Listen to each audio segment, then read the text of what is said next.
ಜಗತ್ತಿನ ಸರ್ವಶ್ರೇಷ್ಠ ವೀರಪುರುಷ ಯಾರು?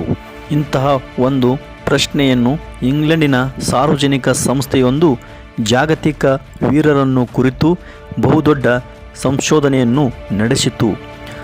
ಆ ಜಗತ್ತಿನ ಸರ್ವಶ್ರೇಷ್ಠ ವೀರಪುರುಷ ಯಾರು ಎನ್ನುವ ಪ್ರಶ್ನೆಯನ್ನು ಅದು ಎಲ್ಲ ದೇಶಗಳಿಗೆ ಕಳುಹಿಸಿತು. ಆಗ ಹ್ಯಾನಿಬಾಲ್, ಸೀಸರ್, ಅಲೆಕ್ಸಾಂಡರ್, ನೆಪೋಲಿಯನ್, ಹಿಟ್ಲರ್, ಲೆನಿನ್ನಂತಹ ಮುಂತಾದ ಮಹಾಶೂರ ವೀರರ ಬಗೆಗೆ ಅಧಿಕೃತ ಜೀವನ ಚರಿತ್ರೆ ತರಿಸಿಕೊಂಡು ತುಲನಾತ್ಮಕವಾಗಿ ಅಧ್ಯಯನ ನಡೆಸಿತು.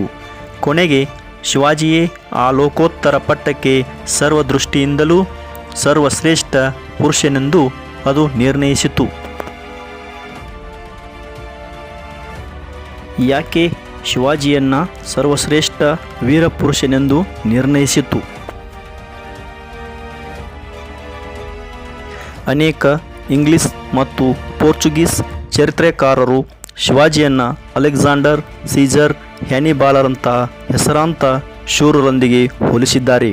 ಆದರೆ ಇವರೆಲ್ಲರಿಗೂ ಮೊದಲೇ ತಲೆಮಾರುಗಳಿಂದ ಸುಸಜ್ಜಿತ ತರಬೇತಿ ಪಡೆದ ಸೈನಿಕ ಸೇನಾಧಿಪತಿಗಳು ಇದ್ದರು. ಸ್ವತಂತ್ರ ರಾಜ್ಯ ಕೋಟೆಗಳಿದ್ದವು. ಅಪಾರ ಸಂಪತ್ತನ್ನು ಹೊಂದಿದ್ದರು. ಆದರೆ ಶಿವಾಜಿ ಮಹಾರಾಜರದು ಇದರಲ್ಲಿ ಯಾವುದೂ ಇರಲಿಲ್ಲ.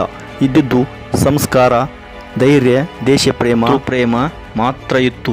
ಪ್ರತಿಯೊಂದನ್ನು ತಾವೇ ಬಡ ಮಾವಳಿಗಳಿಂದ ಸೇನೆಯನ್ನು ಸೃಷ್ಟಿಸಿಕೊಂಡರು. ಆ ಮಾವಳಿ ಹುಡುಗರ ಕೈಯಿಂದಲೇ ಅಂದು ಇಡೀ ಹಿಂದೂಸ್ತಾನದಲ್ಲಿ ಹೆಸರಾಂತ ಎಲ್ಲ ಮೊಘಲ್, ಪಠಾಣ್, ಬ್ರಿಟಿಷ್ ಸಾಮ್ರಾಜ್ಯಗಳ ಮೇಲೆ ದಂಡೆತ್ತಿ ಹೋದರು. ಬುಡ ಸಮೇತ ಧೂಳಿಪಟ ಮಾಡಿದರು ಈ ಶಿವಾಜಿಯ ಮಾವಳಿಯ ಪೋರರು. ಇನ್ನು ವಿವಿಧ ದೇಶವೀರರಾದ ಸೀಸರ್ನನ್ನು ಅವನ ನೆಚ್ಚಿನ ಅನುಯಾಯಿಗಳೇ ಕೊಂದು ಹಾಕಿದರು. ಹ್ಯಾನಿಬಾಲ್ನಂತೂ ಸೋತು ಕೊನೆಗೆ ಅಯಶಸ್ವಿ ಆದ.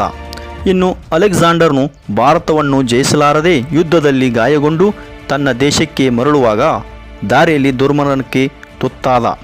ನೆಪೋಲಿಯನ್, ಇವನಲ್ಲಿ ಅನೇಕ ಪ್ರತಿಭೆಗಳಿದ್ದೂ ಸಹ ಈಜಿಪ್ಟ್, ರಷ್ಯಾ, ವಾಟರ್ಲೂಗಳ ಪ್ರಮುಖ ಹೋರಾಟಗಳಲ್ಲಿ ಸೋತು ಕೊನೆಗೆ ಶತ್ರುಗಳ ಕೈದಿಯಾಗಿ ನರಳಿ ಪ್ರಾಣ ಬಿಟ್ಟ. ಲೋಕಕುಖ್ಯಾತ ಹಿಟ್ಲರ್, ಲೆನಿನ್ನಂಥ ವ್ಯಕ್ತಿಗಳ ಕೈಯಲ್ಲಿ ಲಕ್ಷಾಂತರ ನಿರಪರಾಧಿಗಳ ರಕ್ತದಿಂದ ಕಳಂಕಿತನಾಗಿದ್ದ ಇವರನ್ನು ಶಿವಾಜಿ ಮಹಾರಾಜರೊಂದಿಗೆ ಹೋಲಿಸಲು ಸಾಧ್ಯವೇ ಇಲ್ಲ.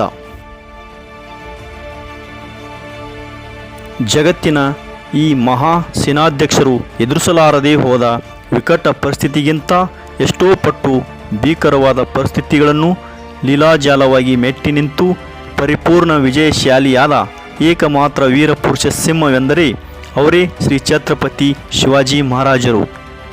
ಅವರಿಗೂ ಈ ಶಿವಾಜಿ ಜೀವನೋದ್ದೇಶ ಮತ್ತು ಚಾರಿತ್ರ್ಯಗಳನ್ನು ಹೊಂದಾಣಿಕೆ ಮಾಡಿದರೂ ಸ್ವರ್ಗ ನರಕಗಳಷ್ಟು ಅಂತರವಿದೆ. ಇನ್ನಷ್ಟು ಹೆಚ್ಚಿನ ಇತಿಹಾಸದ ವಿಡಿಯೋಗಳನ್ನು ವೀಕ್ಷಿಸಲು ನಮ್ಮ ಶಾಂತಿಕ್ರಾಂತಿ ನ್ಯೂಸ್ ಚಾನಲನ್ನು ಸಬ್ಸ್ಕ್ರೈಬ್ ಮಾಡಿ ಹಾಗೂ ಲೈಕ್, ಶೇರ್ ಮಾಡಿ.